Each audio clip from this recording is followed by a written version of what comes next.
ॐ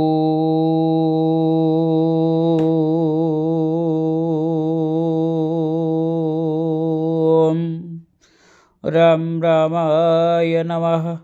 ॐ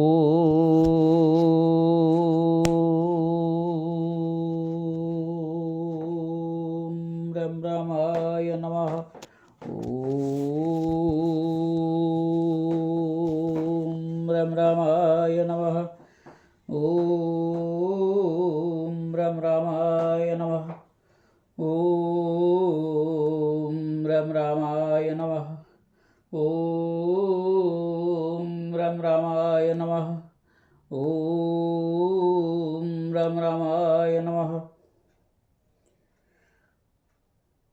हे मोर प्रिय सज्जन गुरुजन पुराण प्रेमी राम भक्त वृंद, तुम समस्त चरण कमल मोर भूमिष्ठ प्रणाम।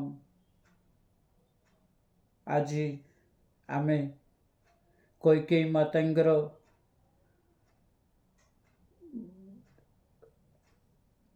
जो रामायण चरित्र कैकेयी माता को केमिति मंथरा प्ररोचन दे कुमंत्रणा दे संपूर्ण रूपे तांको बशवर्ती कर देछि एवं सेही प्रभाव रे से कोप भवन को चली जाइछन्ति निज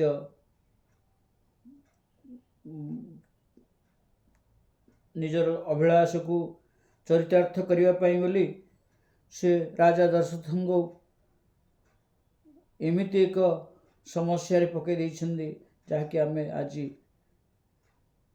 पुराण माध्यम आमे किछि शुणी जानिबा।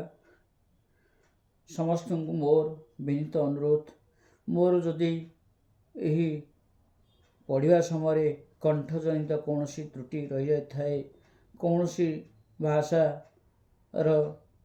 व्यवहार व्यतिक्रम हो जाए, ताहले मते हे राम भक्तगण, हे श्रोतावृंद दयाकरी मते क्षमा करिवे। एतिकी मु आपन को पाखरे विनीत प्रार्थना करुछि। जय श्री राम, जय श्री राम, जय श्री राम। दोई वरदान भूपसन थाती, मागहु आजो जोड़ाहु छाती। सुत ही राजो राम ही बनवासु, देहुलेहु सब सवती हुलासु। राजा पाखरे तुमर दुईटी वरदान गच्छित हो रही, आज से ही वर दुईटी मागे नहीं हृदय शीतल कर दियो। निज पुओ को राज्य दे राम को वनवास दे दियो एवं सबु सौतुणींकर सकल सुख तुम एकुटिया भोग कर। भूपति राम शपथ जब करई, तब मागेहु जेहि बचन न टरई।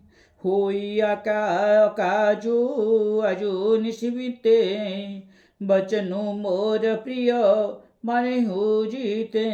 राजा जिते राम राण खाई शपथ करेंगे से बेले वर दुईटी मागिव, ता फल राजा वचन आउ टलिब नाही। आज रातिटा पाईगले काली की काम बिगड़ी राणी माँ मो कथा को प्राण ठारू भी प्रिय बोली जान। ये मंथरांगर ये जो मंथरा दासी तार प्रेरणा रे माता कैकेयी संपूर्ण रूपे चाटुकार हो जाइछन्ति। दासी माता कैकेयींकर चाटुकार, राणींकर चाटुकार हवा कथा, किंतु राणी चाटुकार हो जाइछन्ति दासीर। एठी जहा कहूची मंथरा कैकेयी तांकु शिरोधार्य करी ग्रहण करुछि, हृदयर सहित ग्रहण करुछि। हेले से कौन कहूची, जिति बेले राजा तुम पाखक आसवे तुमे तांकु एमिति अभिनय करिवो सतरे जेमती तुमर गोटे बहुत बड़ क्षति हो जाइछि, तुमे बहुत दुख रे अछ एवं तुमको जिते राजा बारंबार पचारे प्रथम तुमे राम को राण पकाइब। कहीं राम होचुंदी दशरथंकर ज्येष्ठ पुत्र एवं अति प्रिय पुत्र, जे कि ଯାହାକୁ କି ସାରା ଜଗତ ନୟନାଭିରାମମ୍ ନାମରେ ସମସ୍ତେ ମାନେ ଏ ସୃଷ୍ଟି ଯାହାକୁ ସବୁବେଳେ ଭୋଜନ କରେ ଯେ ଶାନ୍ତିର ପ୍ରତୀକ ବୋଲି, ତାଙ୍କରି ରାଣ ଖାଇବା ପାଇଁ ଅର୍ଥାତ୍ ତାଙ୍କରି ରାଣ ପକାଇବା ପାଇଁ ରାଜା ଦଶରଥଙ୍କୁ ତୁମେ ଶପଥ କରାଇବ। ଶପଥ କଲା ପରେ ତୁମର ପୂର୍ବରୁ 2ଟି ବର ଯେଉଁ ଗଚ୍ଛିତ ଅଛି ସେ 2ଟି ବର ମାଗିବ ବୋଲି ମାତା କୈକେୟୀଙ୍କୁ ଉପଦେଶ ଦେଉଛି କିଏ ନା ଦାସୀ ମନ୍ଥରା। ହେଲେ ଆମେ ଆଗକୁ ପଢ଼ିବା, ଆହୁରି କ'ଣ ହେଉଛି ଦେଖିବା। ବଡ଼କୁ ଘାତୁ କରି ପାତକିନି କହେସି କୋପ ଗୃହ ଯାହୁ କାଜୁ ସଂୱାରେ ହୋ ସଜଗ ସବୁ ସହସାଜନୀ ପତି ଆହୁ। ଏହିପରି ଘୋର ଆଘାତ ଦେଇ ପାପିନୀ ମନ୍ଥରା କହିଲା, କୋପ ଭବନକୁ ଯାଅ, ସବୁ କାମ ସାବଧାନରେ କରିବ, ରାଜାଙ୍କୁ ସହଜରେ ବିଶ୍ୱାସ କରିବନି, ତାଙ୍କ କଥାରେ ଭୁଲିଯିବନି। କୁବର ହୀରାନି ପ୍ରାଣ ପ୍ରିୟ ଜାନି ବାର ବାର ବଡ଼ି ବୁଦ୍ଧି ବଖାନି तो ही समहित न मोरो संसारा बहे जात कई भैष्य धारा। कुजीको निजर प्राण प्रिय बोली बुझी राणी ता बुद्धि को बारंबार प्रशंसा करने लगिले। कहले ये संसार रे मोर तो परी हितकारिणी अन्य केही नाही, मो परी भासी जाउथिबा लोकर तो तू ही साहा होइछु। जति बेले मंथरार प्ररोचनारे ए जो कुमंत्रणारे माता कैकेयी संपूर्ण डूबी जाइछन्ति।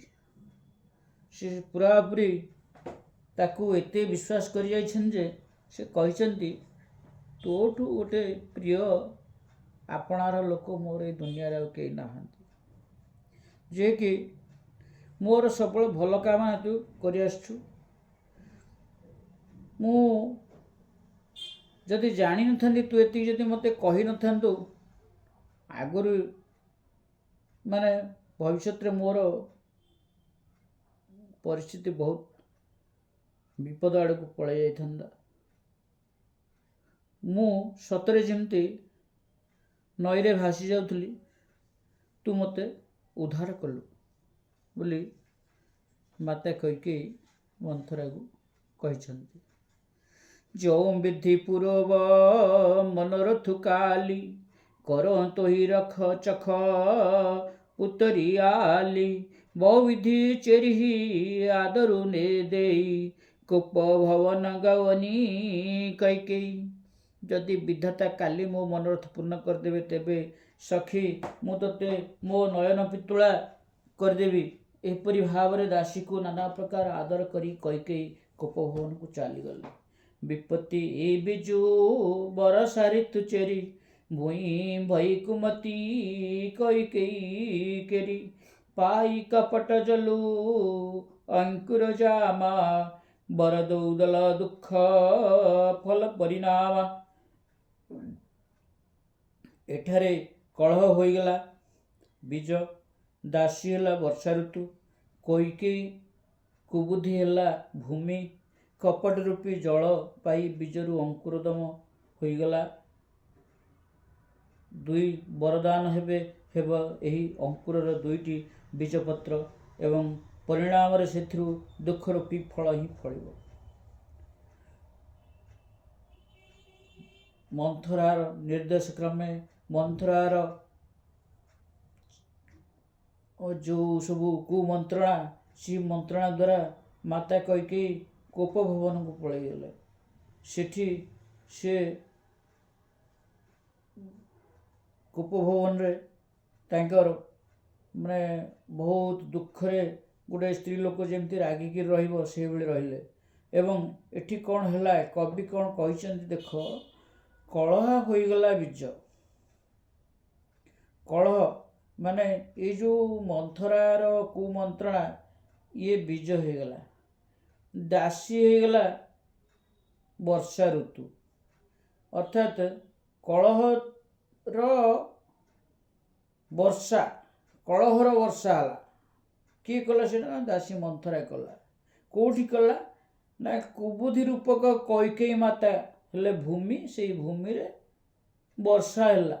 କ'ଣ ବର୍ଷା ହେଲା ନା କଳହ ରୂପୀ ବର୍ଷା। ବୀଜ ହେଲା କଳହ, ବର୍ଷା ହେଲା କଳହ ରୂପୀ ବର୍ଷା ଧାରା, ଭୂମି ହେଲେ ମାତା କୈକେୟୀଙ୍କର କୁବୁଦ୍ଧି ମନ। କପଟ ରୂପୀ ଜଳ ପାଇ ବୀଜରୁ ଅଙ୍କୁରୋଦମ ହୋଇଗଲା। ମାନେ ଏଇ ଯେଉଁ କପଟ ରୂପୀ ଜଳ, ଯେଉଁ କପଟରେ ଛଳନା କରି ମନ୍ଥରା ଯେଉଁ ଜଳ ପକେଇଲା କେଉଁଠି ନା ସେ ଯେଉଁ କଳହ ବୀଜ ଉପରେ କେଉଁଠି ପକେଇଲା ମାନେ ଭୂମି ହିସାବରେ ଆମେ କୈକେୟୀଙ୍କୁ ଭୂମି ହିସାବରେ କବି ତୁଳନା କରିଛନ୍ତି। ସେ ଭୂମିରେ ଯେଉଁ ବୀଜ ବୁଣିଲା, କୈକେୟୀ ଭୂମିରେ ଯେଉଁ ମନ୍ଥରା କଳହ ବୀଜ ବୁଣିଲା, ସେଠି କଳହ ମାନେ କପଟର ଜଳ ସବୁ ବର୍ଷା କଲା। କପଟରେ ଚାତୁରୀ କଥା କହିବା ଆରମ୍ଭ କଲା, ଯଦ୍ୱାରା କି ସେଠି ସେହି ଯେଉଁ ବୀଜ କଳହ ନାମକ ବୀଜ ଦୁଇଟି ଅଙ୍କୁରୋଦମ ହେଲା, ଅର୍ଥାତ୍ ଗଜା ହେଲା। ଅର୍ଥାତ୍ କଳହର ବାତାବରଣ ସୃଷ୍ଟି ହେଲା, କଳହ ଆରମ୍ଭ ହେଲା ସେଇଠୁ। କ'ଣ ନା ସେଠୁ କଳହର ବୀଜ ଯେଉଁ କ'ଣ ହେଲା, ଦୁଇଟି ବୀଜ ଅଙ୍କୁରୋଦମ ହେଲା। ସେଇ ଯେଉଁ ଦୁଇଟି ବୀଜ ହେଲା କ'ଣ, ଗୋଟିଏ ବୀଜ ସ୍ୱରୂପ ହେଲା ରାମ ବନବାସ ଯିବେ, ଅନ୍ୟ ଏକ ବୀଜ ସ୍ୱରୂପ ହେଲା ରାମ ଭରତ ରାଜା ହେବେ। ଏଇଟା ହେଉଛି ମନ୍ଥରାର ଅଟଳ ଆଉ ମାନେ ଶପଥବାଦୀ ପରିକଳ୍ପନା, ଯେଉଁଟାକି ସେ ନିଜେ ଯତ୍ପର ଚେଷ୍ଟା କରିଚାଲିଛି ଯେ ମାତା କୈକେୟୀଙ୍କୁ ଏଭଳି ଏକ ଚାଟୁକାର କଥା କହି, କୋମଳ ବଚନ କହି ମା କୈକେୟୀଙ୍କୁ ସେ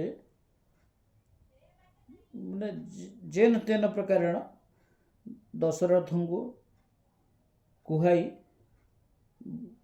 ଭରତଙ୍କୁ ରଜା କରାଇବ ଏବଂ ଶ୍ରୀରାମଙ୍କୁ ବନଗମନ କରାଇବ। ଏଇଟା ତାର ମୁଖ୍ୟ ଉଦ୍ଦେଶ୍ୟ।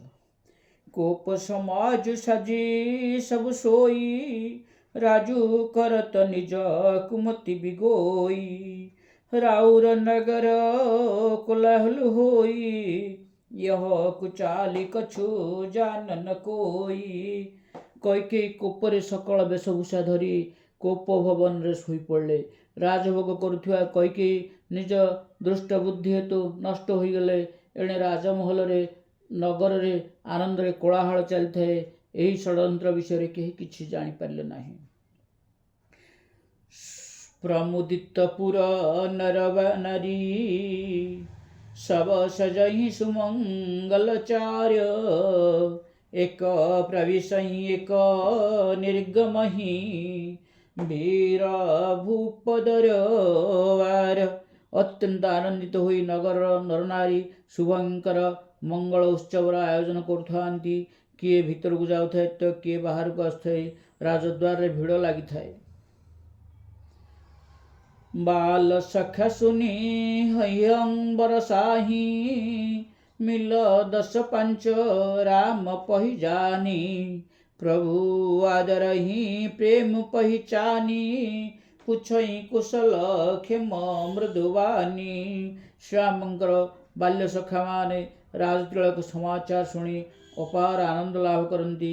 ସେମାନେ ଦଳ ଦଳ ହୋଇ ଆସି ଶ୍ରୀରାମଙ୍କୁ ଭେଟୁଥାନ୍ତି। ଶ୍ରୀରାମଙ୍କର ପ୍ରେମ ଜାଣି ପ୍ରଭୁ ସେମାନଙ୍କୁ ଆଦର କରି କୋମଳ କଣ୍ଠରେ କୁଶଳ ସମାଚାର ପଚାରୁଥାନ୍ତି। ଅନ୍ତଃପୁରରେ କ'ଣ ସବୁ ଘଟଣା ଘଟି ଯାଉଛି ସେସବୁ ରାଜନଗରରେ କେହି ଜାଣିପାରୁନାହାନ୍ତି। ବାହାରେ ସମସ୍ତେ ବହୁତ ଆନନ୍ଦ ଉଲ୍ଲାସରେ ମଜି ଯାଇଛନ୍ତି। ଶ୍ରୀରାମ ପ୍ରଭୁ ରାଜା ହେବେ, ଯିଏକି ସମସ୍ତଙ୍କର ମନକୁ ଜିତିଲା ବାଲା, ସିଏ ରାଜା ହେବେ। କାହାରି ଦୁଃଖ ରହିବ ନାହିଁ। ଏଇଟା ସମସ୍ତଙ୍କ ମନରେ संपूर्ण रूपे आशा और भरोसा होई अछि। समस्ते जानिचंती जे श्रीराम जेतेबेले राजा हेबे आमर कहार किसी असुविधा हम ना एवं अति आनंदित होइचंती को माने जो माने कि श्रीरामंगर बाल्य सांग बाल्यावस्था जो माने सब सांग होई आछंती से माने बहुत आनंदित होई जाइचंती श्रीराम को भेटिबा पई। जेतेबेले भेटिବାକୁ जाइचंती श्रीराम निकट को श्रीराम कहले हे मोर परम माने प्रेमर सांग माने तुमे समस्ते कुशल अच्छ तो तुम समस्ते किसी कौन सी समस्या पड़ना तो कहार किसी असुविधा है तो तुमर पिता माता एवं समस्ते कुशल अच्छे तो तुम मन भितर किसी मनमालिन्यता नहीं तो ये सब राम पचार क्या तांकर बाल्य सांग मानू हेले सांग माने कौन उत्तर दौरान बा कि भाया भाव प्रवण होइछंती आम चलतु आगू देखा। फिर ही भवन प्रिय आयसु पाई करत परस पर राम बड़ाई कोर घुबीर सरिस संसारा सिलु सनेहु निवाह निहारा। प्रिय सखा श्याम आज्ञा पाई से माने परस्पर मध्य प्रभुंकर महिमा कुहाकुई हुई फेरुथांती एवं कहउथांती संसार श्री रघुनाथ परी उदार चरित और स्नेहशील आउ किए अच्छी। जे ही जोनी कर्म बस भ्रम ही तह तह ईसुदेव यह हमाही सेवक हम स्वामी प्रिय सियनहु ज्ञात यह रो निबाहु। प्रिय सखा श्याम आज्ञा पाई से माने परस्पर मध्य प्रभुंकर महिमा कुहाकुई होई फेरुथांती एवं कहउथांती संसार श्री रघुनाथ परी उदार चरित और स्नेहशील आउ किए अच्छी। भगवान नामर एतिकी करंतु जे आपणा कर्मवश होई आमे जे कौनसी जोनि जन्म नेउना कहीं से ही जोनि आमे सेवक हेउ सीतापति श्रीराम आमर स्वामी हूँ एवं शेष काल पर्यंत आमर यही संबंध अतुट रुहु। माने श्रीराम किभली तांकर बाल्य सांग मानू एते आपणार करथिले एते भल पाउथिले जे से माने कहउचंती माने विधाता पाखरे से माने विनम्र होई जणाउचंती जे हे विधाता आमर सबुले प्रभु श्रीराम आमको भल पाउथांतु स्नेह देउथांतु आमे तांकर आदेश को शिरोधार्य करी आमे पालन करुथबु एतिकी भगवान आमको दियो आसंदा जन्मरे मध्य आमको तांकर सी आमर स्वामी होई रहंतु आमे तांकर सेवक होई रहिथबु एवं आमे तांक सहित केबेले संबंध अतुट करिबु नाही अर्थात तांक सहित आमे केबेले संपर्क भांगिबु नाही। विधाता आमको एतिकी आशीर्वाद करो बा दया करो बोली रामंकर सांग माने कहिसंती। असभिलाषु नगर सब काहू कैकेयी सुता हृदय अति दाहू को न कुसंगति पाई न साई रही न निच मते चतुराई। नगर समस्त यही गोटे अभिलाष थाए किंतु कैकेयी हृदय प्रचंड भाव में जलु थाए कुसंगति पाई किए बा नष्ट न हुए। नीच लोकर कथार चलिले मनुष्यर कौनसी विवेक ज्ञान रहे नाही। संग दोष है मनुष्य जीवन रे बड़ समस्या। जेमिति माता कैकेयी कुसंग पाई कुसंगर परामर्श रे बशवर्ती हुई जेमिति निजर बुद्धि भ्रम कर देइछन्ति सेमिति मनुष्य विवेक ज्ञान हरै देइथान्ति। कैकेयी माता मध्य निजर विवेक ज्ञान हरै देइछन्ति। ସାଞ୍ଝ ସମୟ ସାନନ୍ଦ ନୃପ ଗୟହୁ କୈକେୟୀ ଗେହ ଗୱନୁ ନିଠୁରତା ନିକଟ କିୟ ଜନୁ ଧରି ଦେହ ସ୍ନେହ। ସନ୍ଧ୍ୟା ସମୟରେ ରାଜା ଦଶରଥ ଅତ୍ୟନ୍ତ ଆନନ୍ଦର ସହିତ କୈକେୟୀଙ୍କ ପୁରକୁ ଚାଲିଲେ। ଜାଣନ୍ତୁ, ସାକ୍ଷାତ୍ ସ୍ନେହ ହିଁ ଶରୀର ଧାରଣ କରି ନିଷ୍ଠୁରତା ପାଖକୁ ଚାଲିଗଲା। ରାଜା ଦଶରଥ ଯେତେବେଳେ ସନ୍ଧ୍ୟା ହେଲା, ତାଙ୍କର ତିନି ରାଣୀ ମଧ୍ୟରେ ସେ କୈକେୟୀଙ୍କୁ ଟିକେ ଅଧିକା ଭଲ ପାଉଥାନ୍ତି। କାହିଁକି? କୈକେୟୀ ତାଙ୍କୁ ଅତୀତରେ ଏତେ ସେବା କରିଛନ୍ତି ଏବଂ ତାଙ୍କୁ ବହୁତ ବଡ଼ ଯୁଦ୍ଧ କ୍ଷେତ୍ରରେ ମଧ୍ୟ ସେ ବହୁତ ସାହାଯ୍ୟ କରିଛନ୍ତି ନିଜର ବାହୁବଳ ଲଗେଇକି। ଏକ ଦଶରଥ ରାଜା ନିଜେ ଅନ୍ୟ ଏକ ରାଜା ସହିତ ସଂଗ୍ରାମ କରୁଥିଲେ ଯୁଦ୍ଧ କ୍ଷେତ୍ରରେ। ରଥରେ ଯାଇ ସେ ଯେତେବେଳେ ରଥ ତାଙ୍କର ଚାଲିଥିଲା, ଏହି ସମୟରେ ତାଙ୍କ ରଥର ଅଖଟା ଭାଙ୍ଗି ଯାଇଛି। ଯେତେବେଳେ ସେ ରଥ ଆଉ ଅଚଳ ହୋଇଯାଇଛି, ରାଜା ଦଶରଥ ସେଠି ଟିକେ ମାନେ ଯେଉଁ ପ୍ରବଳ ବେଗରେ ଯୁଦ୍ଧର ପରାକାଷ୍ଠା ଦେଖାଉଥିଲେ ତାହା ଟିକେ କମିଯାଇଛି। ସେତିକିବେଳେ ତତ୍କ୍ଷଣାତ୍ ମାତା କୈକେୟୀ ତାଙ୍କର କୌଶଳ ବୁଦ୍ଧି ପ୍ରୟୋଗ କରି ନିଜର ହସ୍ତକୁ ଅଖ ସଦୃଶ୍ୟ କରି ରଥ ଚକକୁ ଗୋଡ଼େଇଛନ୍ତି ଏବଂ ରାଜା ଦଶରଥ ସେମିତି ଯେମିତିକି ଅକ୍ଷୁର୍ଣ୍ଣ ରଥ ଗୋଟିଏ ତାଙ୍କୁ ମିଳିଯାଇଛି, ସେହି ରଥରେ ସିଏ ଅତି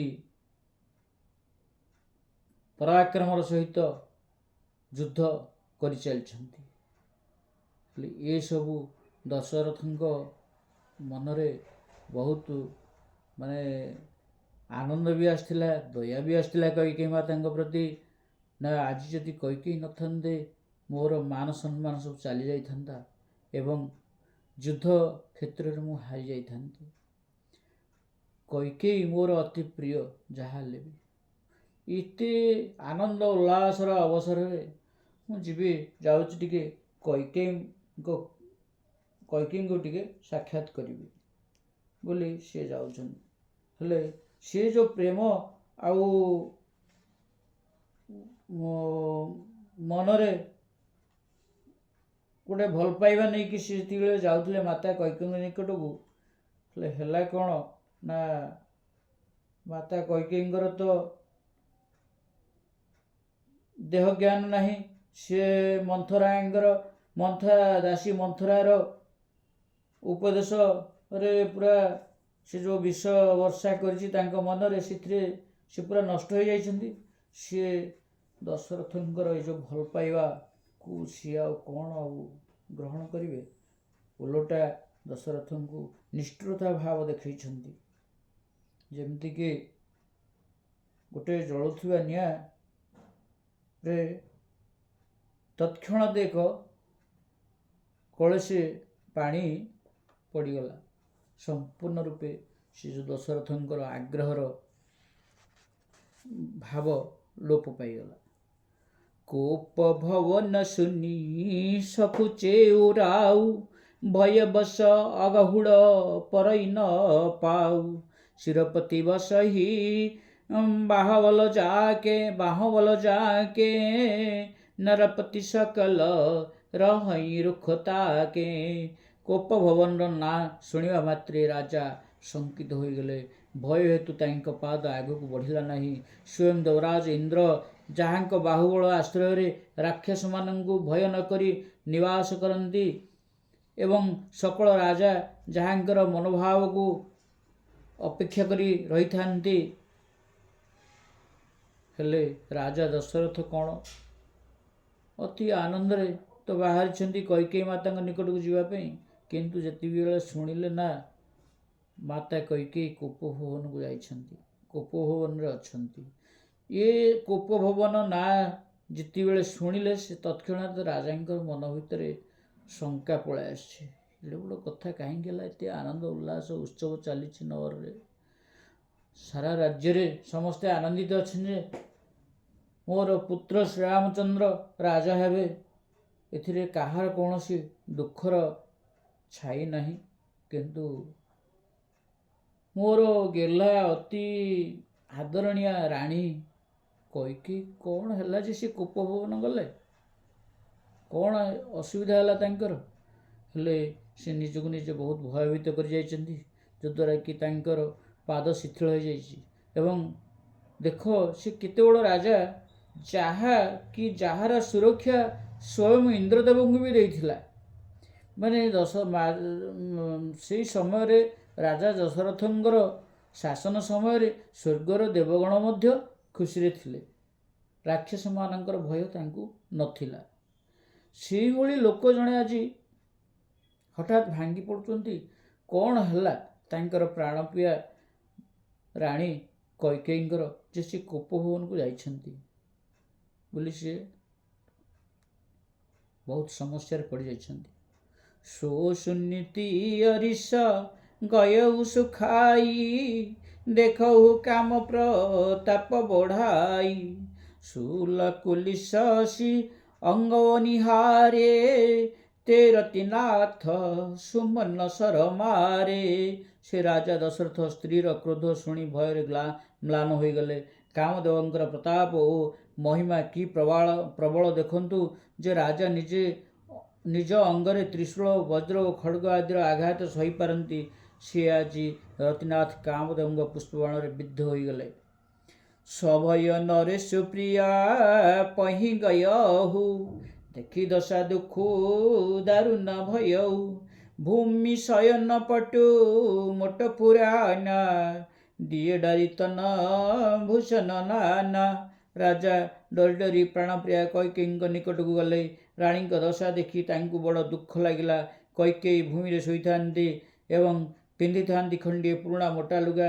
ଦେହରୁ ବିଭିନ୍ନ ଅଳଙ୍କାର କାଢ଼ି ଦେଇ ତଳେ ଫିଙ୍ଗି ଦେଇଥାନ୍ତି। ରାଜା ଏ ଆନନ୍ଦ ଅବସରରେ ସେ ନିଜକୁ ଆଉ ଟିକେ ଖୁସି କରିବା ପାଇଁ ମାତା କୈକେୟୀଙ୍କ ପାଖକୁ ଯାଉଥିଲେ। ରାଣୀ କୈକେୟୀଙ୍କ ନିକଟକୁ ସେ ଯାଉଥିଲେ। ହେଲେ ସେ ଯେଉଁ ତାଙ୍କର ମନ ଭିତରେ ଯେଉଁ ଆଗ୍ରହ ଥିଲା ଯେ ମୁଁ ଆଜି କୈକେୟୀଙ୍କ ସହିତ କିଛି ଆନନ୍ଦ ଉଲ୍ଲାସର ସମୟ ବିତେଇବି, କିଛି ତାଙ୍କ ସହିତ ରାମଙ୍କର ରାଜାଭିଷେକ ବିଷୟରେ ଏ ବିଷୟ ତାଙ୍କ ସହିତ ଆଲୋଚନା କରି ତାଙ୍କଠୁ ମୁଁ କିଛି ଖୁସି ଆପଣେଇବି। ଯେଉଁ ଭାବିକି ଯେଉଁ ଯାଉଥିଲେ, ଦେଖିଲେ ଯେ କୈକେୟୀ ମାତା କେଉଁଠି ନା କୋପଭବନକୁ ଚାଲି ଯାଇଛନ୍ତି। ଏବଂ ସେ ଯେତେବେଳେ କୋପଭବନକୁ ଯାଉଛନ୍ତି ରାଜା ଦଶରଥ ବହୁତ ଭୟଭୀତ ହୋଇ ଯାଉଛନ୍ତି। ଯେତିକିବେଳେ କୋପଭବନ ନାଁ ଶୁଣି ଦେଇଛନ୍ତି ତାଙ୍କ ମନରେ ଯେଉଁ ଆଗ୍ରହ ଥିଲା, ଯେଉଁ କାମ ବାସନା ମଧ୍ୟ ଟିକେ ଥିଲା ତାଙ୍କର, ମାନେ ମଣିଷ ଯେତେବେଳେ ଆନନ୍ଦ ଉଲ୍ଲାସରେ ରହେ ତାର ଗୋଟିଏ ମାନେ ଉପାଦାନ ସିଏ ବି ଗୋଟେ କାମ ବାସନା ଆସିଥାଏ। ଯେତେ ଅତି ଆନନ୍ଦ ଉଲ୍ଲାସର ଗୋଟେ ଉପାଦାନ ହେଉଛି କାମ ବାସନା। ସେ ମଣିଷକୁ ନିଶ୍ଚୟ ଆସିବ। ସେ ରାଜା ହୁଅନ୍ତୁ, ଦେବତା ହୁଅନ୍ତୁ, ବା ନର ହୁଅନ୍ତୁ, ବା ରାକ୍ଷସ ହୁଅନ୍ତୁ, ଯେଉଁମାନଙ୍କ ପାଖରେ ସବୁ ସମାହିତ ହେଇକି ଥିବ, ସୁଖ ସୁଲଭ ସମ୍ମାନ ବଳ ବପୁ, ଯେତେବେଳେ ସମସ୍ତଙ୍କ ପାଖରେ ଏସବୁ ଏକଜୁଟ ଥିବ, କାମ ବାସନାର ବି ସକ୍ରିୟ ଭାବ ହୋଇଥାଏ। ତେଣୁ ସେ ନିଜକୁ କାମଦେବଙ୍କର ଶାଣିତ ଅସ୍ତ୍ର ଦ୍ୱାରା ସିଏ ମର୍ମାହତ ହୋଇଯାଇଛନ୍ତି। କିନ୍ତୁ ତାଙ୍କର ଏସବୁ ଆଶା, ଏସବୁ ଆନନ୍ଦ ପାଣି ଫୋଟକା ଭଳିଆ ମିଳିଯାଇଥିଲା। ସିଏ ଦେଖିଲେ କ'ଣ ନା ମାତା କୈକେୟୀ କୋପଭବନରେ ଅଛନ୍ତି ଏବଂ ନିଜର ବସ୍ତ୍ର ଗୋଟିଏ ପୁରୁଣା ବସ୍ତ୍ର ପିନ୍ଧିଛନ୍ତି, ଯାହାକି ଅତି ପୁରୁଣା ମୋଟା ଲୁଗାଟିଏ, ଯେଉଁଟାକି ରାଣୀମାନଙ୍କର ପିନ୍ଧିବାର କଥା ନୁହଁ। ସେଇଭଳିଆ ଗୋଟିଏ ଲୁଗା ସେ ପିନ୍ଧିଛନ୍ତି। ଆଉ କ'ଣ କରିଛନ୍ତି ନା ଦେହରୁ ସମସ୍ତ ଅଳଙ୍କାର ଭୂଷଣ ସିଏ କାଢ଼ି ଅସ୍ତବ୍ୟସ୍ତ କରି ସେଇ କୋପ ଭବନର ଚାରିଆଡ଼କୁ ଫୋପାଡ଼ି ଦେଇଛନ୍ତି। ଆମେ ଜାଣିବା, ଦେଖିବା, ଜାଣିଛେ ବି ମଧ୍ୟ ଯେ ଗୋଟିଏ ନାରୀ ଯେତେବେଳେ ରାଗିଥାଏ ତାକୁ ଆମେ ଯଦି କିଛି କହିବା, ଭାବିନିଅନ୍ତୁ ନିଜ ସ୍ତ୍ରୀ କଥା, କେହି କିଛି ଖରାପ ଭାବିବେନି। ଯେତେବେଳେ ଆମ ଘର ଭିତରେ ଗୋଟେ ସ୍ୱାମୀର ଭଲ ପାଇବା ବସ୍ତୁ, ସବୁଠୁ ଅତି ଭଲ ପାଇବା ବସ୍ତୁ ମାନେ ସ୍ତ୍ରୀ, ତାଠୁ ଆଉ କିଛି ନାହିଁ।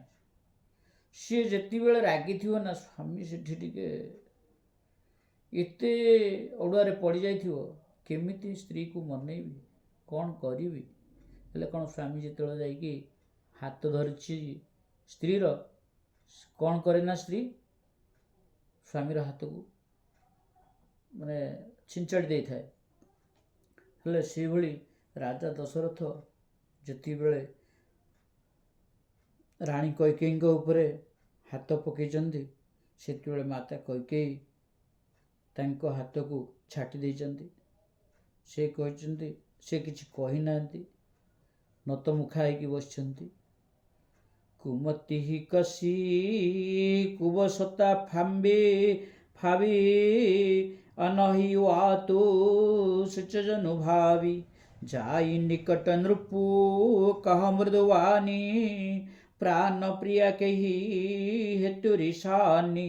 ଦ୍ରୌପଦୀ କୈକେୟୀଙ୍କୁ ସେହି କୁବେଶ କିପରି ଶୋଭା ପାଉଥାଏ ଜାଣନ୍ତୁ, ତାହା ତାଙ୍କ ଭାବି ବୈଧବର ସୂଚନା ଦେଉଥାଏ।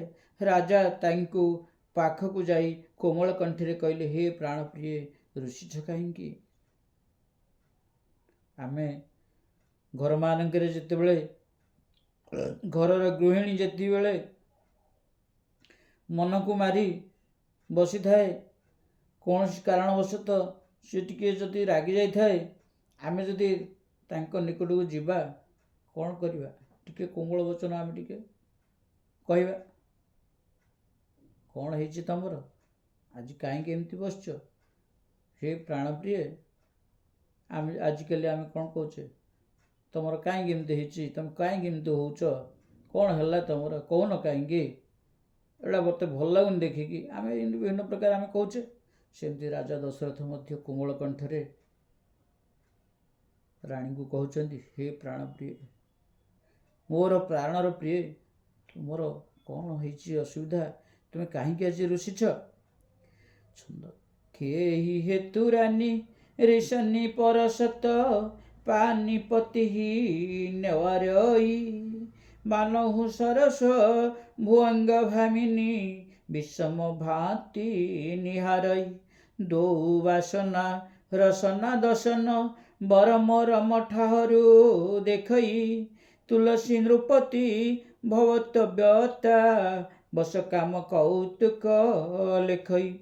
ରାଣୀ ରୁଷିଛ କାହିଁକି, କ'ଣ ହେଇଛି ତମର? ଏହା କହି ରାଜା ତାଙ୍କ ଦେହରେ ହାତ ମାରିବା ମାତ୍ରେ ସେ ତାଙ୍କ ହାତକୁ ଛାଟି ଦେଉଥାନ୍ତି ଏବଂ ଚାହୁଁଥାନ୍ତି ସତେ ଯେପରି କ୍ରୋଧବର ହୋଇ କ୍ରୂର ଦୃଷ୍ଟିରେ ନାଗୁଣୀ ଚାହୁଁଛି। ନାଗ ଯେଭଳି ଅତି କୋପରେ ଫଁ ଫଁ ହୋଇ ଯେମିତି ନିକଟସ୍ଥ କୌଣସି ଏକ ଶତ୍ରୁକୁ ସାମ୍ନା କରୁଛି, ସେଇଭଳି ମାତା ରାଣୀ ରାଗି ଯାଇଛନ୍ତି। ଦୁଇଟି ବରଦାନର ବାସନା ଥିଲା ସେହି ନାଗୁଣୀର, ଦୁଇଟି ଜିଭ ଏବଂ ଦୁଇଟି ବରଦାନ ଥିଲା ଦୁଇଟି ବିଷଦାନ୍ତ। ମାତା କୈକେୟୀଙ୍କୁ କବି ଏଠାରେ ଗୋଟିଏ ନାଗୁଣୀ ସହିତ ତୁଳନା କରିଛନ୍ତି। କ'ଣ? ନାଗ ମାନେ ସେମାନଙ୍କର ଦୁଇଟି ଜିଭ ଥାଏ। କୈକେୟୀଙ୍କୁ ବର୍ତ୍ତମାନ ଦୁଇଟି ଜୀବ ସଦୃଶ କବି ତୁଳନା କରିଛନ୍ତି। କ'ଣ କହିଛନ୍ତି? ସେ ଦୁଇଟି ବରଦାନ ଦୁଇଟି ଜିଭରେ ମାଗିବେ, ସେ ଦୁଇଟି ବିଷଦାନ୍ତ ତାଙ୍କର କଥା କହିବ ଆଉ ଦୁଇଟି ବର ମାଗିବ। ସେହି ନାଗୁଣୀ ଚୋଟ ମାରିବାକୁ ମର୍ମସ୍ଥାନ ଖୋଜୁଥିଲା। କାହିଁକି? ମଣିଷ ଯେତେବେଳେ ଗୋଟିଏ ପୁରୁଷ ଗୋଟିଏ ସ୍ତ୍ରୀ ପାଖରେ ଯେତେବେଳେ ନିଜକୁ ବହୁତ ସରଳିଆ କରିଦେବ, ନମନୀୟ କରିଦେବ, ସ୍ତ୍ରୀମାନଙ୍କର ଟିକେ ପ୍ରଭାବ ଆଉ ଟିକେ ବଢ଼ିଯାଇଥାଏ।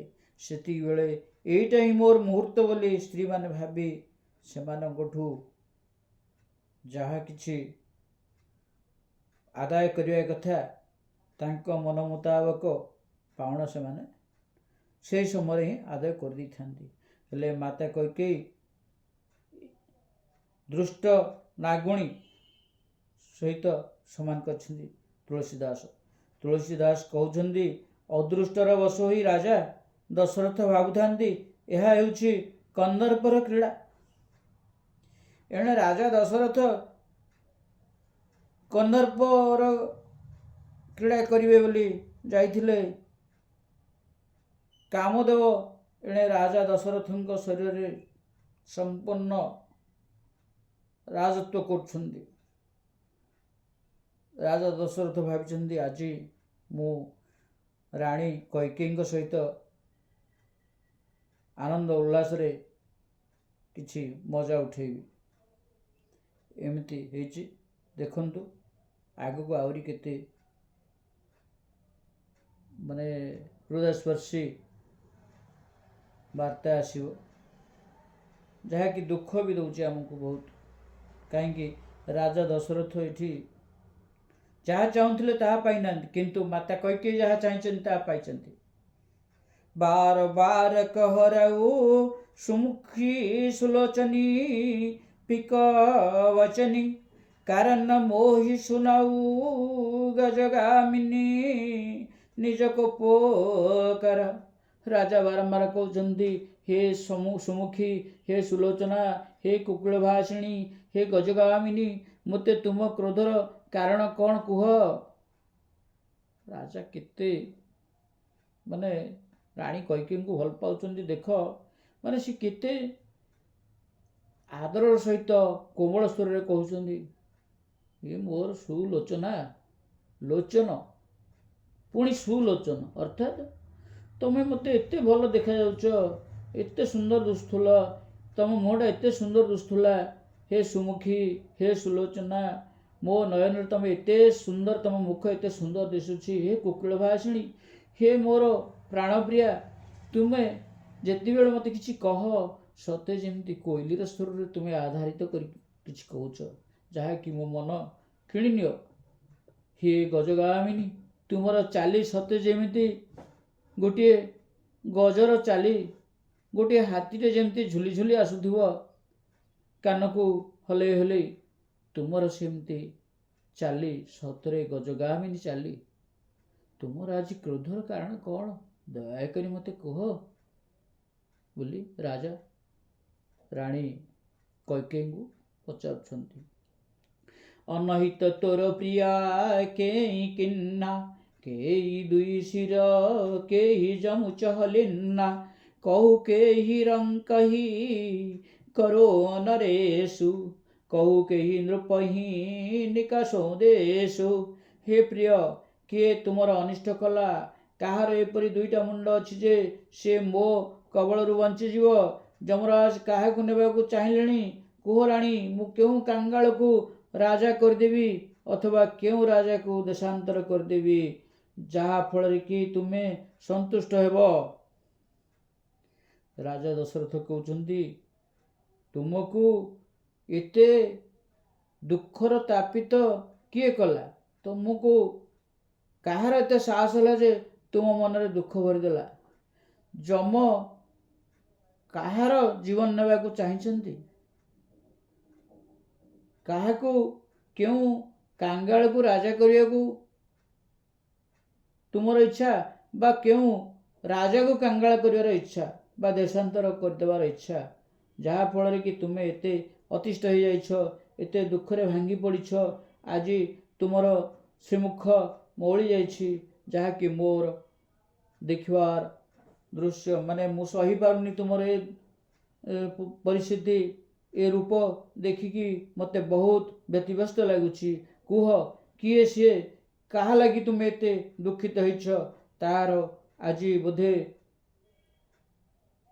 विनाशर अनिर्वार्य बोली राजा दशरथ कहउछन्ति माता रानी की। सकऊ तोर अरी अमर उमारी, कहा कीट बपुरे नर नारी, जनसी मोर शुभऊ बररू, मनु तव आनन चंद चकरू। छार नर नारी मान तो ପୋକମାଛି ପରି ସେମାନେ ବା କେଉଁ ଚିଜର ଗଣା? ତୁମର ଶତ୍ରୁ ଯଦି କୌଣସି ଦେବତା ହୋଇଥାଏ ତେବେ ମୁଁ ତାକୁ ବି ମାରି ଦେଇପାରେ। ହେ ସୁନ୍ଦରୀ, ତୁମେ ତ ମୋର ସ୍ୱଭାବ ଜାଣିଛ। ମୋ ମନ ସର୍ବଦା ତୁମ ମୁଖ ଚନ୍ଦ୍ରମା ପାଖରେ ଚକର ହୋଇ ଲାଗି ରହିଛି। ରାଜା ଦଶରଥ ଚକ୍ରବର୍ତ୍ତୀ ରାଜା, ଏତେ ବଡ଼ ଧର୍ମିଷ୍ଠ ମଧ୍ୟ, ପ୍ରତାପୀ ମଧ୍ୟ, ସେ କହୁଛନ୍ତି ମାତା କୈକେୟୀଙ୍କୁ ଯେ ତୁମର ଯଦି ଶତ୍ରୁ ସ୍ୱୟଂ କୌଣସି ଦେବତା ହେଇଥିବ ହେଲେ ବି ସେ ମୋ କବଳରୁ ବର୍ତ୍ତି ପାରିବ ନାହିଁ, ମୁଁ ତାକୁ ବିନାଶ କରିଦେବି ବୋଲି ରାଜା ଦଶରଥ କହୁଛନ୍ତି। ହେ ଚନ୍ଦ୍ରମୁଖୀ, ତୁମର କ'ଣ ହୋଇଛି? ଅତି ଶୀଘ୍ର ମୋତେ ଦୟାକରି କୁହ ନା। ପ୍ରିୟ ପ୍ରାଣ ସୁତ ସରବସୁ ମୋରେ, परिजन प्रजा सकल बस तोरे। जो कछु कहो कपट करी तोही, भामिनी राम शपथ सत मोही। बियसी मागु मन भावती बाता, भूषण सजही मनोहर गाता। घरी को घरी समुझ जिया देखो, बेगी प्रिया परी हरही कुबेशो। हे प्रिय, मोर प्रजा, मोर कुटुंबजन, मोर धन ओ पुत्र, एपरिकी मो प्राण मध्य तुमर अधीन। जदि मु तुमठार किछि कपट रखी कहुथिबि बोली भाबुछ, तेबे हे भामिनी, मु 100 थर रामंक राण पकाई कहूछि, तुमे जहा चाहुच ताहा खुशी मागी नियो। हेले तुमर एही मनोहर अंग को अलंकार रे सजाई दियो। एइटा समय कि असमय ताहा टिके विचार करी देख। हे प्रिय, यही अलक्षणी बेश शीघ्र परित्याग कर। आहा, राजा दशरथ किभଳି मर्मान्वित हो जाइछन्ति राणी कैकेयीଙ୍କ निकटरे। निजकु एपरि व्यतिव्यस्त कर दैछन्ति निज मनकु। से कहउछन्ति, से पूरा अथय हो गेलनि महाराज दशरथ। से कहउछन्ति, मोर मनर राणी तुमे। हे भामिनी, मु 100 थर रामंक राण पकई कहूछि, माने जोटा कि माता कैकेयी चाहुथिले जे रामंक राण पकेइले मु किछि कहिबि बोली, सेटा निजे दशरथ कैकेयी को कहबाकू पड़िनी। कैकेयी को कहबाकू पड़िनी जे तुम रामंक राण पकाओ बोली, आवश्यक पड़नी। निजे दशरथ जेहेतु तांकर अति प्रिय राम बोली कैकेयी जानी, दशरथ भी जानी जे माता कैकेयी जानती जे राम होउछन तांकर अति प्रिय पुत्र, ज्येष्ठ पुत्र श्रीराम। हेले सी निजको कहिछन्ति जे तुमे कौन चाहुच कुह, आउ मु मोर श्रीराम बोली जो ज्येष्ठ पुत्र अच्छी मोर अति आपणार, तार राण पकईकि मु तुमको पचारुछि। आउ तुम जहाँ कहब, जहाँ मागिबार इच्छा अच्छी तुम माग, मु निश्चय देवी। आउ तार प्रतिबदले अति शीघ्र तुमे ए अंग को अलंकार सजाई दियो। आउ एइटा आमर आनंद विलासर समय, समस्त राज्यवासी एवं राजनगर रे जते सब अच्छन्ति समस्त आनंद उल्लास रे मजिछन्ति। तुमे ए समय सुसमय को असमय कर दियो ना। दया करी तुमे निजर अलक्षणी वेश परित्याग करी सुलक्षणी हो बोले राजा दशरथ राणी कैकेयी को विनती होइछन्ति, कहिछन्ति। यह सुनि मन गुनि शपथ, बड़ी बिहसी उठी मति मंद। भूषण सजति बिलोकी मृग मनहु, किरातिनी फंद। यह शुणी एवं राजा एते बड़ राण पकैलेଣି देखि मंद बुद्धि कैकेयी हसी उठिले एवं गहना गांठी पिंधिबाकु लागिले। जानतु, मृग को देखि सबरुणी फांद तैयारी कला। जेति बेले सबरुणी मृगटी को देखीदेला ना, सी गोटे कोमल स्वर रे अति गोटे गीत गाइबा आरंभ कला, जो गीत रे कि मृग नाचिबाकू आरंभ कला। ଏତିକି ବେଳେ ଜାଣିଲା ଯେ ଶବରଣୀ କ'ଣ ନା ମୃଗଟା ଅତି ଖୁସିରେ ଅଛି, ବର୍ତ୍ତମାନ ମୁଁ ଜାଲ ପକେଇଲେ ଆଉ ମୃଗ ମୋର ଏଇ ଜାଲରେ ସୁନିଶ୍ଚିତ ପଡ଼ିବ, ଏଥିରେ ଆଉ ଚିନ୍ତା କରିବାର ନାହିଁ। ସେମିତି ମାତା କୈକେୟୀ ରାଜା ଦଶରଥଙ୍କର ଯେଉଁ ବ୍ୟତିବ୍ୟସ୍ତତା ଦେଖିଲେ, ଆଉ ରାମଙ୍କର ରାଣ ପକେଇ ଦେଉଛି ବୋଲି କହିଲେ ଯେଉଁ ସେ କଥା ଶୁଣି ମାତା କୈକେୟୀ ଉଠି ପଡ଼ିଲେ। ତାଙ୍କର ଯେଉଁ ମୁଖମଣ୍ଡଳ ସମ୍ପୂର୍ଣ୍ଣ ଉଲ୍ଲସିତ ହୋଇଗଲା। ସେ କହିଲେ, ସେ ଯଥାଶୀଘ୍ର ଯେତେ ସବୁ ଅଳଙ୍କାର ମାନ ଫୋପାଡ଼ି ଦେଇଥିଲେ ସବୁ ପିନ୍ଧି ପକାଇଲେ, ଭଲ ବସ୍ତ୍ର ଏକ ବି ପରିଧାନ କଲେ, ଯେଉଁଟାକି ରାଜାଙ୍କ ମନକୁ କିଣିଲା ଭଳି। ଏଠି କ'ଣ ହେଲା, କାମଦେବ ଆଉ ଟିକିଏ ତୀକ୍ଷ୍ଣ ସ୍ୱର ମାରିଛନ୍ତି ରାଜା ଦଶରଥଙ୍କୁ। ଯେତେବେଳେ ରାଣୀ କୈକେୟୀ ନିଜକୁ ସଜେଇ ଦେଇଛନ୍ତି, ରାଜା ଦଶରଥ ସେଠି ଆହୁରି ବିମୋହିତ ହୋଇଯାଇଛନ୍ତି। ପୁନି କହରେ ଆଉ ଶ୍ରୁଦ ଜିଆ ଜାନି, ପ୍ରେମ ପୁଲକି ମୃଦୁ मंजुल बानी, भामिनी भयहु तेर मन भावा, घर घर नगर आनंद बधावा। କୈକେୟୀଙ୍କୁ ସୁହୃଦ ବୋଲି ଭାବି ରାଜା ଦଶରଥ ମନେ ମନେ ପ୍ରେମ ପୁଲକିତ ହୋଇ କୋମଳ ମଧୁର କଣ୍ଠରେ କହିଲେ, ହେ ଭାମିନୀ, ଏଥର ତୁମ ମନସ୍କାମନା ପୂର୍ଣ୍ଣ ହେଲା। ନଗରର ଘରେ ଘରେ ଆନନ୍ଦ ବାଦ୍ୟ ବାଜିଲାଣି।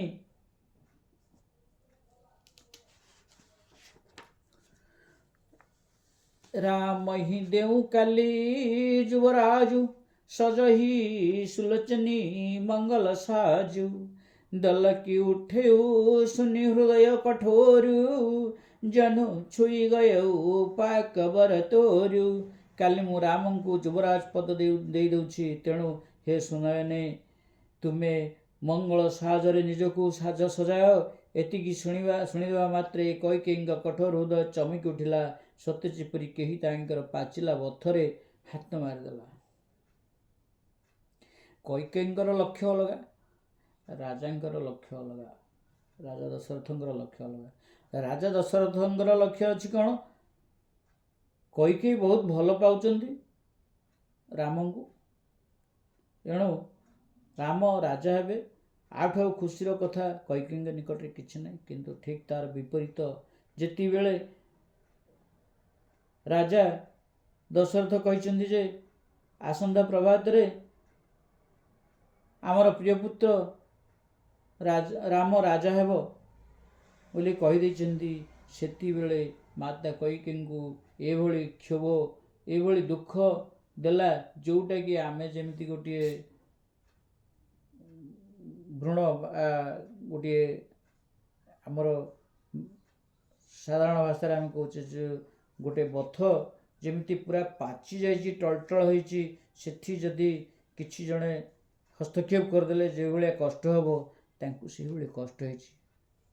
କାହିଁକି ନା ସେ ସମ୍ପୂର୍ଣ୍ଣ ପ୍ରତିଜ୍ଞାବଦ୍ଧ ଯେ ନିଜକୁ ନିଜେ ଯେ ମୁଁ ଭରତ ମୋ ପୁଅ, ମୁଁ ତାକୁ ହିଁ ରାଜା କରାଇବି। ଏବଂ ରାଜା ଦଶରଥ ଏପଟେ କୈକେୟୀଙ୍କୁ ବହୁତ କୋମଳ ବାଣୀ କହିଲେଣି, ବୁଝେଇଲେଣି। ହେଲେ ମାତା କୈକେୟୀ ଭାବିଥିଲେ କ'ଣ ନା ରାଜା ଦଶରଥ ତାଙ୍କରି କଥାରେ ସମ୍ପୂର୍ଣ୍ଣ ରାଜି ହୋଇଯିବେ, ଏବଂ ଭବିଷ୍ୟତ କହୁଛି ସେ ରାଜି ବି ହେବେ। ଆମେ ତ ସମସ୍ତେ ଜାଣିଛେ, ନିମିତ୍ତ ମାତ୍ର ମୁଁ ଖାଲି ଆପଣଙ୍କୁ ପଢ଼ି ଶୁଣାଉଛି, ଆପଣଙ୍କର ମନ ଭିତରେ ଟିକେ ଖୁସି ଦେବା ପାଇଁ। ଯଦି ଖୁସି ଦେଇପାରିଲି ତ ମୁଁ ମୋର ତୁମମାନଙ୍କ ପାଖରେ ଋଣୀ ହୋଇପାରିବି। ऐसे उपीर बिहसिते हि गोई, ऐसे अपीर बिहसिते हि गोई। चोर नारी जिमि प्रगति न रोई, लखई न भूप कपट चतुराई। कोटि कुटिल मनी गुरु पढ़ाई। चोरर स्त्री जेपरि प्रकाश्ୟରେ କାନ୍ଦେ ନାହିଁ, କୈକେୟୀ ସେହିପରି ମନରେ ସେହି ଦାରୁଣ ବ୍ୟଥାକୁ ଲୁଚାଇ ରଖିଦେଲେ। ଯେହେତୁ କୋଟି କୁଟିଳାଙ୍କ ଶିରୋମଣି ଗୁରୁ ମନ୍ଥରା ତାଙ୍କୁ ଚାତୁରୀ ଶିଖାଇଥିଲା। ଏଣୁ ରାଜା ତାଙ୍କର ସେହି କପଟ ଚାତୁରୀକୁ ଲକ୍ଷ୍ୟ କରିପାରିଲେ ନାହିଁ। ମନ୍ଥରାର କୁମନ୍ତ୍ରଣାରେ ମାତା କୈକେୟୀ ଏତେ ବଶବର୍ତ୍ତୀ ହୋଇଯାଇଥିଲେ। ଆଉ ସିଏ ରାଜାଙ୍କୁ ଯେଉଁ କପଟ ଚାତୁରତାର କଥା କହିବା ପାଇଁ ଯେଉଁ ଶିଖେଇଥିଲା ସେଇଟା କୈକେୟୀ ଆରମ୍ଭ କଲେ, ଏବଂ ଯେଉଁଟାକି ରାଜା ଦଶରଥଙ୍କୁ ପ୍ରଥମେ ବିଷୟ କ'ଣ ବୋଲି ଜାଣିବା ପାଇଁ ଆକୁଳିତ କଲା।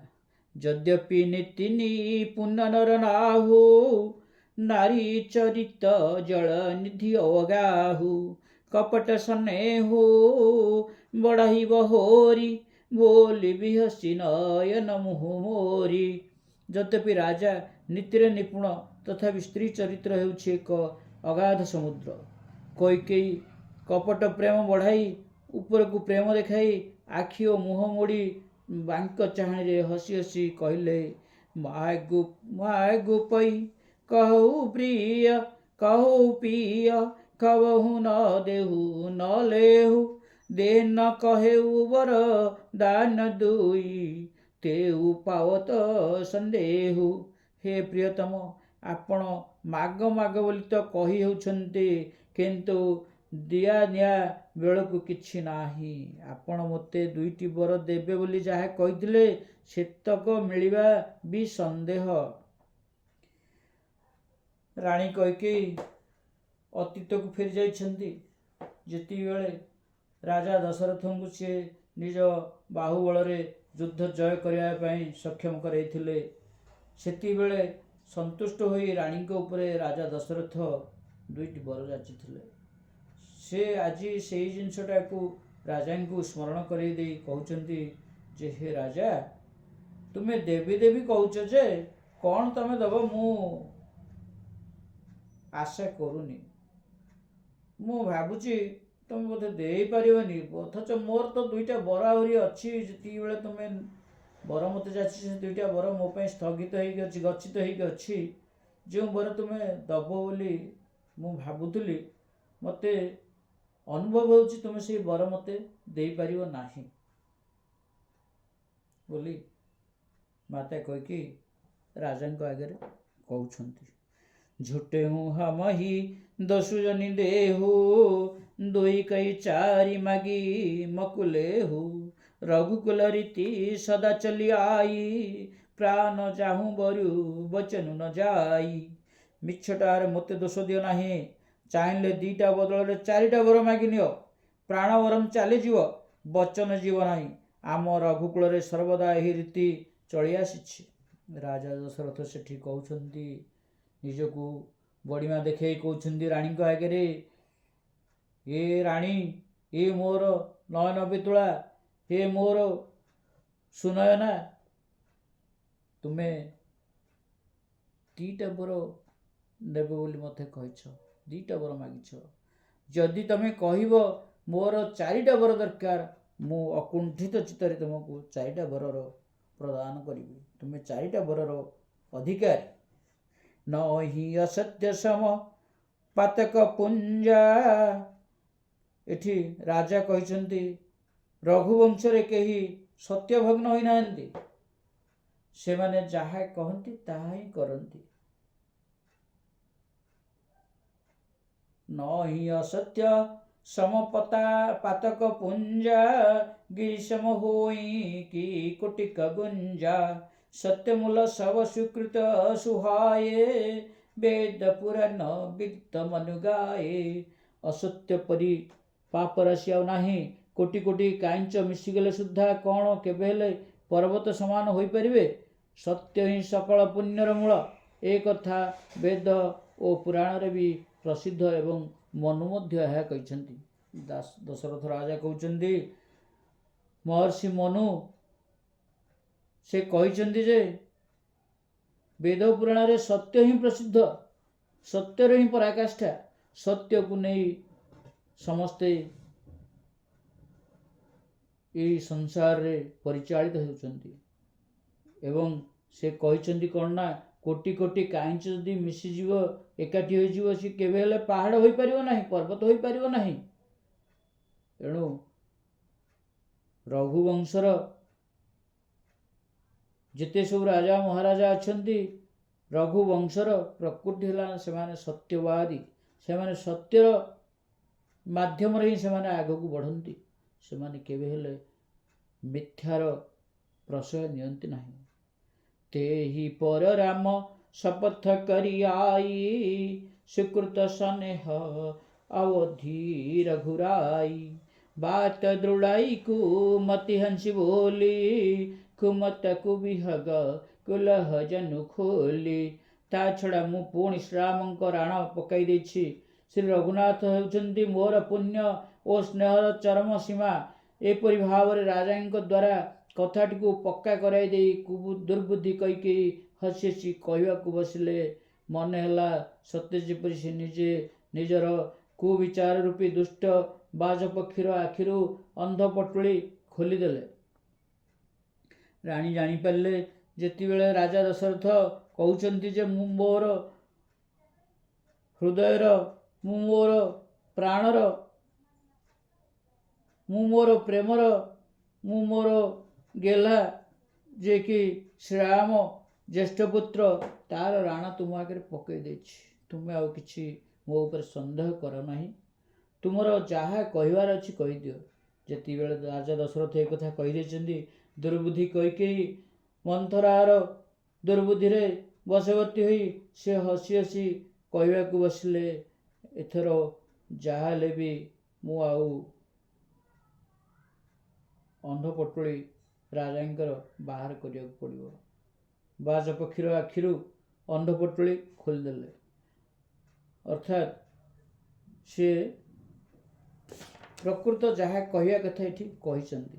ଭୂପ ମନୋରଥ ସୁଭଗବନୁ, ସୁଖ ସୁବିହଙ୍ଗ ସମାଜୁ, ଭଲିନ ଜିମି ଛାଡ଼ନ ଚାହତି ବଚନ୍ୟୁ, ଭୟଙ୍କରୁ ବାଜୁ। ଜୟ ଶ୍ରୀରାମ। ରାଜାଙ୍କ ମନୋରଥ ଥିଲା ସୁନ୍ଦର ବନଟିଏ ପରି। ସେଥିରେ ସୁଖ ଥିଲା ସୁନ୍ଦର ପକ୍ଷୀମାନଙ୍କ ସମାଜ। କୈକେୟୀ ଥିଲେ ଜଣେ ଶବରୀ ପରି, ଯେ କି ପକ୍ଷୀମାନଙ୍କୁ ଆକ୍ରମଣ କରିବାକୁ ନିଜର ବଚନ ରୂପୀ ଭୟଙ୍କର ବାଜପକ୍ଷୀକୁ ଛାଡ଼ି ଦେବାକୁ ଚାହୁଁଥିଲେ। କେତେ ସୁନ୍ଦର କବି କହିଛନ୍ତି। ରାଜାଙ୍କ ମନୋରଥ ଥିଲା ସୁନ୍ଦର ବନ। ସେ ଯାହା ଭାବୁଥିଲେ ସେଟା ଗୋଟିଏ ସୁନ୍ଦର ବନ। ସେଥିରେ ସୁଖ ଥିଲା ସୁନ୍ଦର ପକ୍ଷୀମାନଙ୍କର ଗହଳ ଚହଳ। ହେଲେ କୈକେୟୀ ସେଠି କ'ଣ କରିଛନ୍ତି? ଶବରୀ ସାଜି ନିଜେ ଯେ କି ପକ୍ଷୀମାନଙ୍କୁ ଆକ୍ରମଣ କରିବାକୁ ନିଜର ବଚନ ରୂପୀ ଭୟଙ୍କର ବାଜପକ୍ଷୀକୁ, ମାନେ ଅର୍ଥାତ୍ ଯେତେବେଳେ ଜାଣିଲେ ରାଜା ଦଶରଥ ଗୋଟିଏ ସୁନ୍ଦର ବନ, ତା ମଧ୍ୟରେ ଏସବୁ ସୁନ୍ଦର ସୁନ୍ଦର ପକ୍ଷୀମାନଙ୍କର କୋଳାହଳ, ଅର୍ଥାତ୍ ରାଣୀଙ୍କୁ ଭଲ ପାଇବା ଉପାଦାନ ଗୁଡ଼ିକ ଗୋଟିଏ ଗୋଟିଏ ପକ୍ଷୀ ସଦୃଶ ରାଜାଙ୍କ ମନରେ ଗୁଞ୍ଜରିତ ହେଉଛନ୍ତି। ଯେତେବେଳେ ଜାଣିପାରିଛନ୍ତି, ସେତିକିବେଳେ ସେମାନଙ୍କୁ ଆକ୍ରମଣ କରିବା ପାଇଁ ବାଜପକ୍ଷୀକୁ ଛାଡ଼ି ଦେଇଛନ୍ତି। ମାସ ପୁରାଣ ତ୍ରୟୋଦଶ ବିଶ୍ରାମ। ସୁନହୁ ପ୍ରାଣ ପ୍ରିୟ ଭାଗବତ जी का, देहु एक वर भरत ही टीका। मागऊं दूसर वर कर जोरी, पुरहु नाथ मनोरथ मोरी। कୈକେୟୀ କହିଲେ, हे ପ୍ରାଣପ୍ରିୟ, ଶୁଣନ୍ତୁ ମୋ ମନ ମୁତାବକ ପ୍ରଥମେ ଏହି ବରଟି ଦିଅନ୍ତୁ ଯେ ଭରତର ରାଜ ତିଳକ ହେବ, ଏବଂ ହେ ନାଥ, ଦ୍ୱିତୀୟ ବରଟି ମୁଁ ହାତ ଯୋଡ଼ି ମାଗୁଛି, ମୋ ମନୋରଥ ପୂର୍ଣ୍ଣ କରନ୍ତୁ। ତାପସ ବେଶ ବିଶେଷୀ ଉଦାସୀ, 14 ବରିଷ ରାମ ବନବାସୀ। ଶୁନି ମୃଦୁ ବଚନ ଭୂପ ହିଅ ଶୋକୁ, ଶଶିକର ଛୁଅତ ବିକଲ ଜିମି କୋକୁ। ରାଜା ଦଶରଥଙ୍କ ମସ୍ତକରେ ବଜ୍ରପାତ ହୋଇଗଲା ଭଳି କୋମଳ ସ୍ୱରରେ ରାଣୀ କୈକେୟୀ କହୁଛନ୍ତି, ହେ ରାଜା, ତପୀ ବେଶ ହେଇକି ରାମ ତପସ୍ୱୀ ବେଶରେ ନିଜକୁ ସଜେଇକି ବନବାସ ଯିବେ ଏବଂ ପୁତ୍ର ମୋର ଭରତ ରାଜତିଳକ ହେବ, ଅର୍ଥାତ୍ ସେ ରାଜାଭିଷେକ ମୋ ପୁତ୍ର ଭରତର ହେବ ଏବଂ ରାମଙ୍କର ବନବାସ ହେବ। ରାମ ତପସ୍ୱୀ ବେଶରେ ଅତ୍ୟନ୍ତ ଉଦାସୀନ ଭାବରେ ରାଜ୍ୟ ଓ କୁଟୁମ୍ବ ପ୍ରତି ସମ୍ପୂର୍ଣ୍ଣ ଅନାସକ୍ତ ହୋଇ ମୁନିଙ୍କ ପରି 14 ବର୍ଷ ବନାନୀ ଗମନ କରିବେ। ଏ ଦୁଇଟି ବର ରାଜାଙ୍କୁ କୋମଳ ଚନ୍ଦ୍ରକିରଣର ସ୍ପର୍ଶରେ ଚକ୍ରବାକ ବିକଳ ହୋଇଗଲା ପରି କୈକେୟୀ ତାଙ୍କୁ ଅତି କୋମଳ ସ୍ୱରରେ କଅଁଳିଆ କଥାରେ, ଆଜିକାଲି ଭାଷାରେ ହଏ ଏତିକି କର, ତମେ ଶୁଣ ମୋ କଥାଟା, ମୁଁ ଯାହା କହୁଛି ତମେ କରିଦେବ ବୋଲେ ତମେ ଯାହା କହିବ ତାହା କରିବି ବୋଲି ସ୍ତ୍ରୀମାନେ ସ୍ୱାମୀଙ୍କ ପାଖରେ କହନ୍ତି। ସେଇଭଳିଆ ରାଣୀ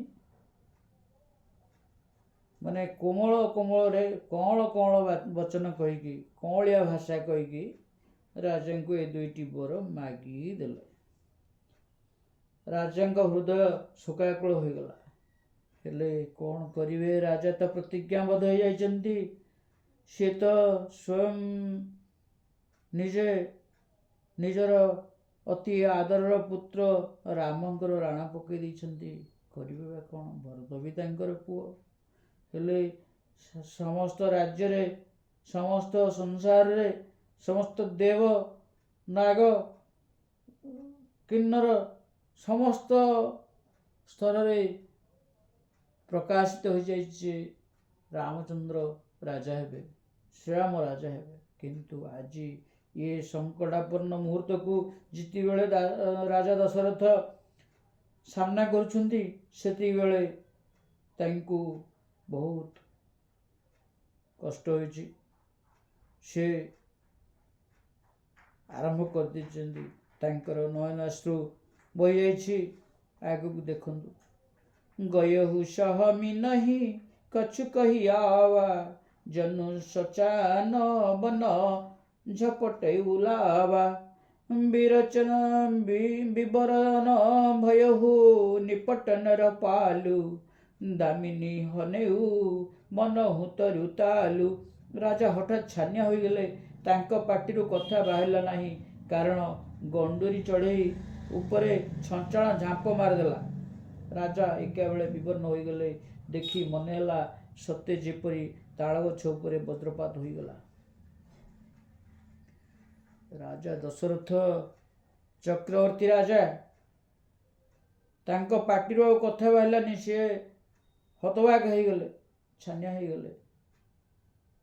ଯେତେବେଳେ ଗୁଣ୍ଡୁରୀ ପକ୍ଷୀ ଜମିରେ ବୁଲି ସେ ତାର ଆହାର ସଂଗ୍ରହ କରୁଥାଏ ବା ନିଜ ଛୋଟିଆ ଥଣ୍ଟରେ ଖୁମ୍ପି ଖାଉଥାଏ, ଯେତେବେଳେ ଛଞ୍ଚାଣ ଝାମ୍ପ ମାରେ, ସେତେବେଳେ ସେ କ'ଣ କରିବ ବୋଲି ସେ ଆଉ ଜାଣିପାରେନି। ସେଇଭଳି ରାଜାଙ୍କର ପରିସ୍ଥିତି ହୋଇଗଲା।